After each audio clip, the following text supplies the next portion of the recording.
SMT Nation, we back. This update on the AT&T network is pretty hefty. There's a lot of stuff in here.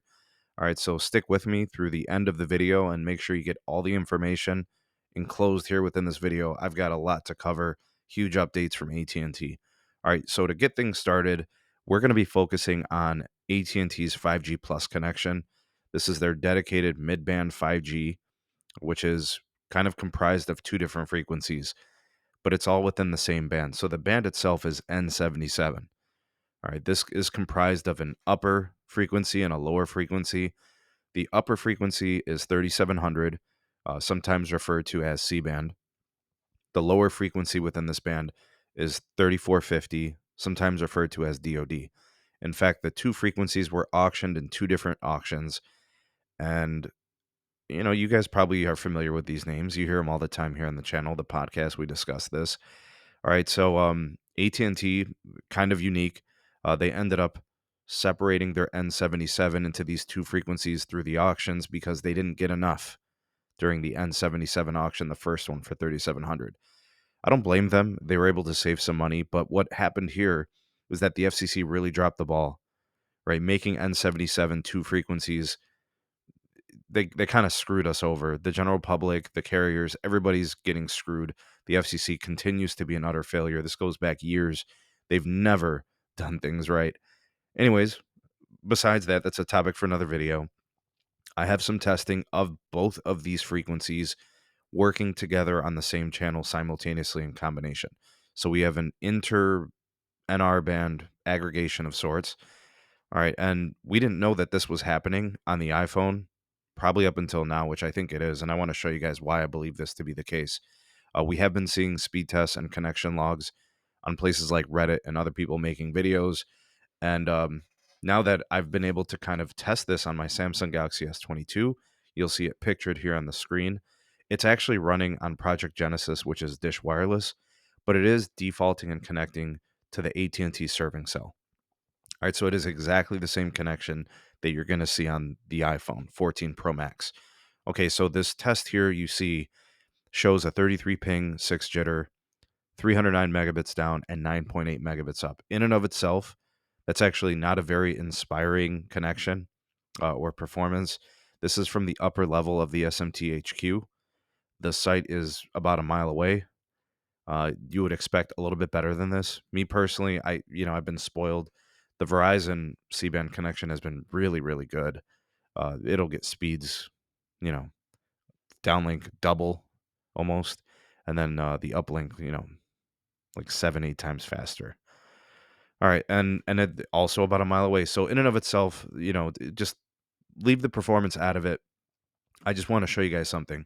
So there's the Samsung Galaxy S22. Here is the iPhone, 34 ping, 12 jitter, 296 down, and about 10.8 megabits up. The difference in speeds between downlink and uplink there compared to the Galaxy, they're really not that different. Not really. So the indication here is that we previously thought that the iPhone was not connecting to both frequencies. It was either one or the other, which means 40 megahertz of N77 from the upper part of the band, and then there's 40 megahertz in the lower part of the band. Combined, it would give you 80 megahertz. We were assuming that the iPhone couldn't do it.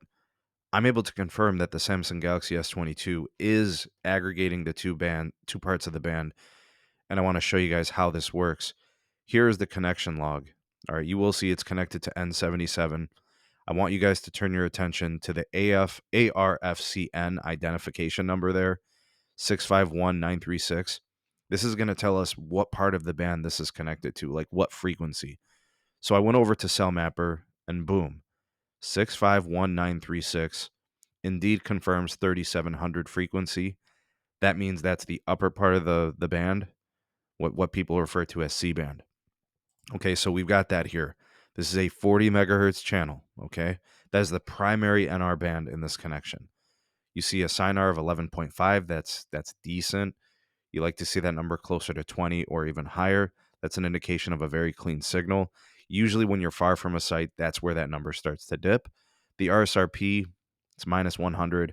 You like to see those testing, when you're testing potential throughput, you like to see those numbers in the 80s, maybe like low 90s. So we're a little far from the site, relatively speaking, but those are still decent numbers, enough for you to get like an idea of how it's performing. So there's your confirmation. The S22 was indeed connected to 3700. Here is the secondary connection log. And the reason why I want to show you guys this, you will see that there is an additional 40 megahertz. So here's the 40 of the 3700 bandwidth, 40 megahertz. If you come down here, you'll see the component carrier 2, the bandwidth, the additional 40 megahertz of the lower part of the band. Look at the identifier, 632640. If you go to Cell Mapper, 632640 codes 3500 megahertz. That's the lower part of N77. You guys see what I'm saying? We've got a combination on the S22. So, and there's more spectrum. There's LT on the site too. There's at least 10 megahertz of band 12. I also think there's some PCS, and I also think there's some AWS there. I'll have to go back and check the log again when I run the test. But there is a ton of spectrum on this connection, folks. Now, if you look here, you know, you add up all the spectrum, you got probably you got 80 megahertz of N77, and then you have another additional 10 megahertz of band 12, and then you probably have some more midband in the LT frequencies, right? And this is the speeds we're getting. You know, this is we're getting about 300 megabits down and about 10 megabits up. I mean, that's a topic for another video, but look, here's the iPhone from the same location, same distance on Verizon. That's a 60 megahertz channel with only 5 megahertz of band 2 as the LT anchor. Like, that's a huge difference. Look at the uplink and look at the downlink. So the AT&T connection's probably like 100 megahertz of bandwidth at least. Verizon's probably closer to like 65, 70, maybe 75 megahertz, right? And then here's the Pixel, 510 down and 65 up. So what is so good about this combination? Well, so like in this video, there's a lot, right? Okay, first of all, we have confirmation. AT&T is aggregating both frequencies of N77, the C-band, the 3700, and the 3450 DoD. So the upper and the lower parts of the band are both aggregating on the S22. I also believe that it's doing that on the iPhone. I just can't confirm it because the iPhone, you can't see that in the connection logs. All it shows you is the channel N77. It doesn't give you the two frequencies, you know, in like a granular identifier. So I can't tell. But based on the throughput, I'm assuming it's the same. But can we talk about like the horrible spectrum efficiency here? Like that is a ton of spectrum. And I'm going to do a follow-up video. You guys will see me actually testing it. We have confirmation of all this. And look at what Verizon is doing with like basically half the spectrum, basically, right? Here's the iPhone, and then here's the Pixel. Right? Pixel 510 by 65, iPhone 405 by 62 on basically half the spectrum from the same distance. I mean, there's a lot of factors there, folks, but I mean, sheesh, can we at least match, you know, some spectral efficiency here? I don't know if it's the Nokia gear. I don't know if it's just the early configurations. We'll have to wait and see, and I'm going to test it more. But I'm not encouraged by this. I'm excited that they're combining the band, the two frequencies, but I'm not excited currently as the way it's performing. It's poor. It's poor efficiency.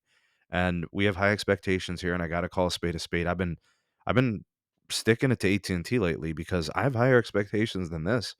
Come on, T-Mobile's doing better with their frequencies. They're doing better with their spectral efficiency, and Verizon is doing much better. So they're going to have to step it up, and they got some improvements to do. But some exclusive stuff for you guys here today in this video. Let me know what you guys are seeing. Are you monitoring this? Do you see the same things in your market? How is your testing going? How's the efficiency where you are? I'd love to hear what you guys have to say on this. You are the voice of the people, the SMT Nation. Let your voice be heard. Like, share, subscribe for more, and turn on that bell notification icon to never miss an upload. Links are in the description for all things going on with the channel. And I'll leave you with some words of positivity as we close out the video here today. Every new day is an opportunity to be great. Go out there and be great. Thanks for watching. See you on the next one. Peace.